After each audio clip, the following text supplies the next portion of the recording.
Bueno, buenos días, ¿cómo están? Vamos a comenzar con la última parte del curso.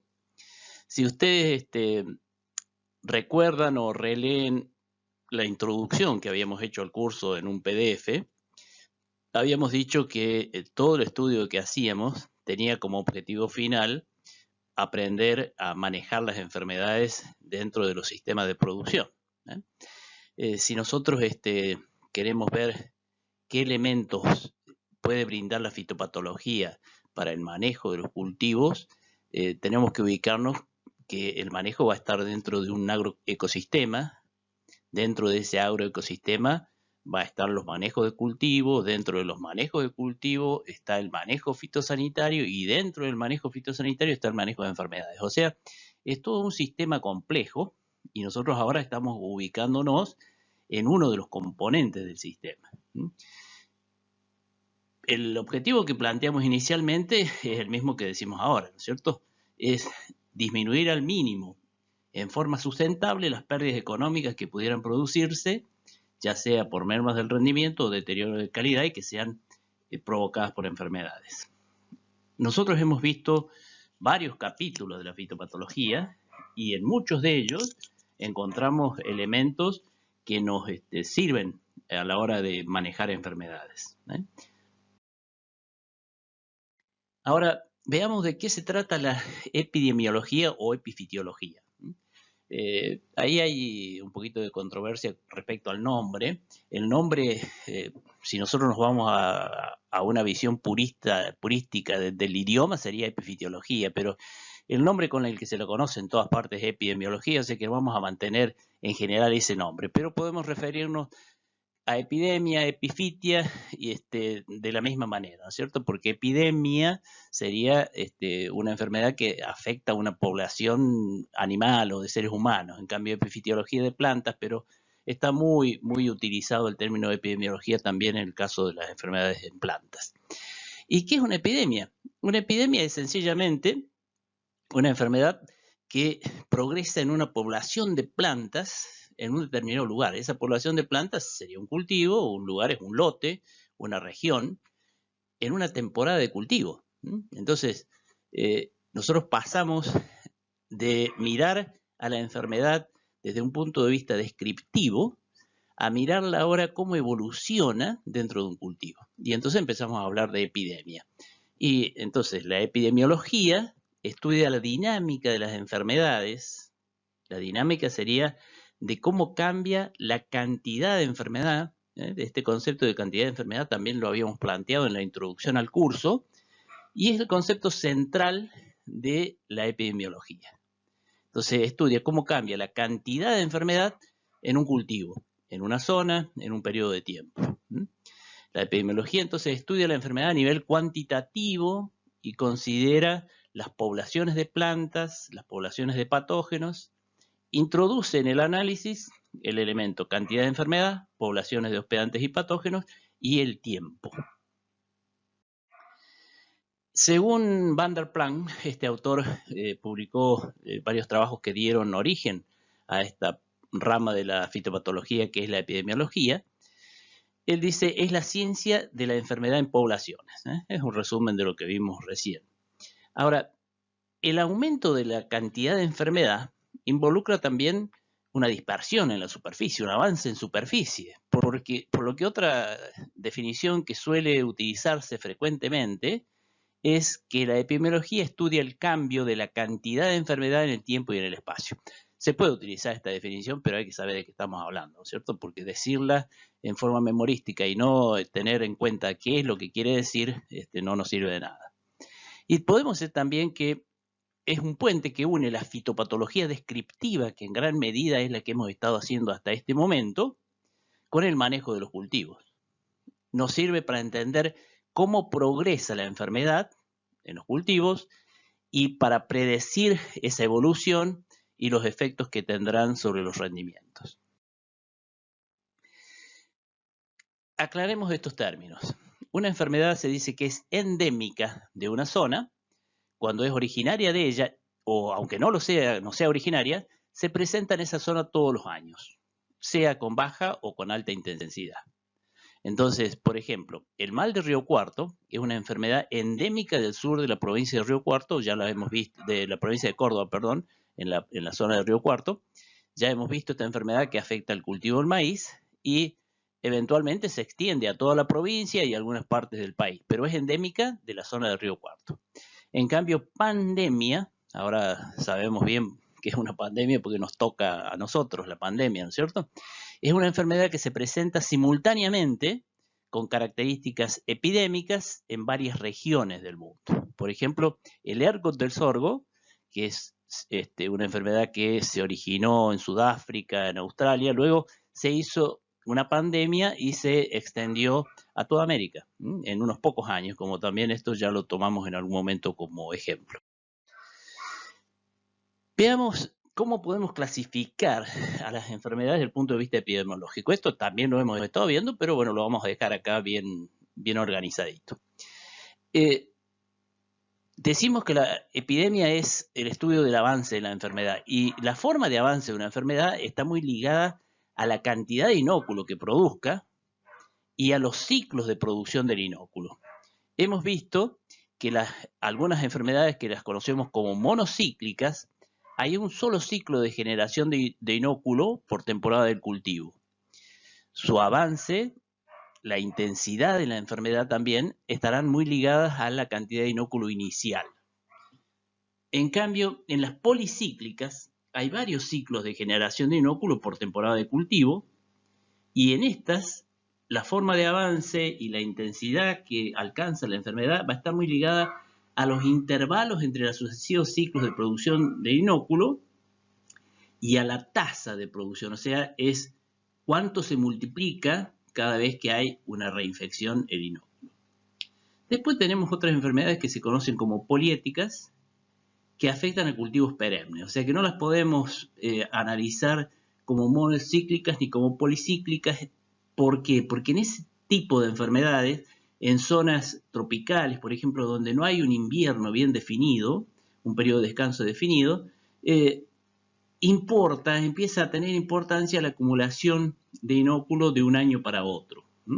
Entonces, aquí en este tipo de enfermedades las conocemos como poliéticas y su forma de avance entonces va a depender de la acumulación de inóculo año tras año. Veamos cómo aumenta la cantidad de enfermedad. ¿Cómo progresa o aumenta una enfermedad? Nosotros podemos empezar con una pequeña manchita en una hoja y desde allí cómo progresa. Puede ser que desde esa mancha se genere inóculo que afecten otras hojas de la misma planta o que generen otros puntos de centros de infección, o puede ser que en el caso de una necrosis extensiva, por ejemplo, avance sobre el tejido de la misma hoja donde estaba la primera lesión. O sea que de esa manera puede aumentar o progresar la enfermedad. La velocidad con que avance va a depender de muchos factores. Todos esos factores ya los hemos considerado, ¿no es cierto? Ya ustedes conocen, lo hemos visto en los requisitos y lo hemos visto en la patogénesis. De eso va a depender la velocidad de avance de la enfermedad en el cultivo. Ahora, hay una característica que también es central dentro de la epidemiología, que es el que el progreso de una enfermedad sigue un patrón característico. Y que ese patrón característico se puede esquematizar en una curva de avance de la enfermedad. Enseguida les va a quedar claro a qué nos referimos. Si decimos que un concepto central dentro de la epidemiología es de la cantidad de enfermedad, tenemos que preguntarnos inmediatamente, y bueno, ¿y cómo medimos la cantidad de enfermedad? Tenemos que empezar a utilizar parámetros determinados para poder medirla. Y estos parámetros son básicamente incidencia o frecuencia y severidad. Incidencia o frecuencia es el porcentaje de plantas u órganos enfermos. Plantas u órganos, porque si yo estoy en una viruela, por ejemplo, puedo tomar la incidencia tomando muestras de hojas, o si estoy en otra enfermedad que afecta, por ejemplo, a raíces, por ejemplo, una fusariosis, podría tomar la incidencia tomando plantas directamente, ¿no es cierto? En cambio, severidad es el porcentaje del área o del volumen de tejido vegetal que está enfermo. Ya es bastante más difícil de calcularlo. Cuando se habla de intensidad, se considera juntos tanto a incidencia con severidad y muchas veces se usa para referirse a cualquiera de los dos. Ya vamos a ver varios casos prácticos y les va a quedar más claro esto. El término prevalencia se usa mucho menos, pero se refiere al porcentaje de lotes en una región que están afectados por una determinada enfermedad. Incidencia, entonces, dijimos que es el porcentaje de órganos o plantas afectadas. Para poder medirla, contamos en una muestra, siempre vamos a trabajar con un muestreo, en una muestra el total de plantas, y de ese total contamos cuántas están enfermas, y con esos datos calculamos el porcentaje de las plantas enfermas sobre el total, y eso es incidencia. Por supuesto, esto requiere una metodología de muestreo. ¿Cuándo nos sirve medir incidencia? Y nos sirve en aquellas enfermedades donde no hay mucha diferencia en la gravedad, en la intensidad de la enfermedad entre distintas plantas enfermas.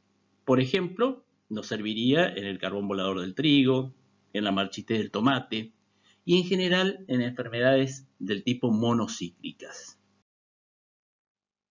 En el caso de severidad, para medirla, tomamos también muestras de los órganos afectados, por ejemplo hojas, y calculamos el porcentaje de la superficie foliar afectada.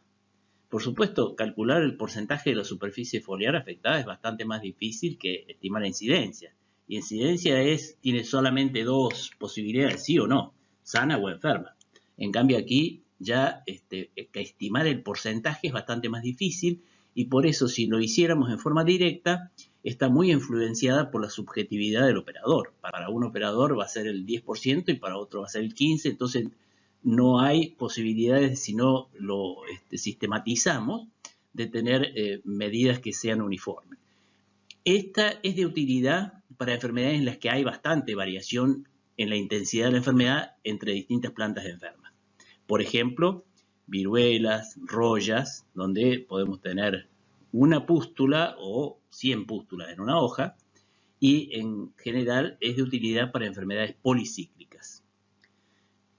Para poder estandarizar la medida, se utilizan diagramas gráficos y se entrena a los usuarios en el uso de estos diagramas.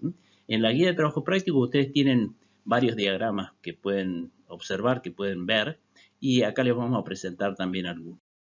Fíjense, este es un diagrama de severidad típico que se usa para evaluar roya en trigo, específicamente roya negra, pero se puede utilizar prácticamente para cualquiera de las rollas. Entonces, se hace un diagrama donde se representan distintos niveles de superficie foliar afectada. Ese diagrama lo va a llevar el operario, se lo va a entrenar para que vaya comparando las muestras con las que trabaja con este diagrama y vaya tomando datos de acuerdo a la observación y comparación. En este caso, fíjense que acá es una escala de intensidad. Acá ya no se ha tomado directamente el porcentaje, sino que se ha dividido la severidad de 0 a 100, se la ha dividido en 10 estadios, y se le ha dado un número, 0, 1 hasta 9, de intensidad. A veces se trabaja con este tipo de escala. Esta corresponde a un trabajo donde trabajaban con Piricularia grigia en regras en Lorio. A veces para poder tomar la severidad se puede recurrir a técnicas mucho más modernas, ¿no es cierto? Se puede recurrir al uso de drones, se puede recurrir a la fotografía. En este caso se está recurriendo a imágenes hiperespectrales, y esas imágenes hiperespectrales después pueden ser leídas por un programa de computación que va a determinar sin ningún tipo de error la superficie foliar afectada. Bueno, también la epidemiología estudia, como decíamos, la dispersión, y utiliza gráficos como este, y entonces hace medidas de severidad desde un punto de origen de la enfermedad o desde una línea, en el caso que la enfermedad se originó en un brote y se dispersó o desde una fuente como puede ser un bajo. Entonces, uno de los estudios que también se hacen dentro de la epidemiología es los estudios de dispersión de la enfermedad.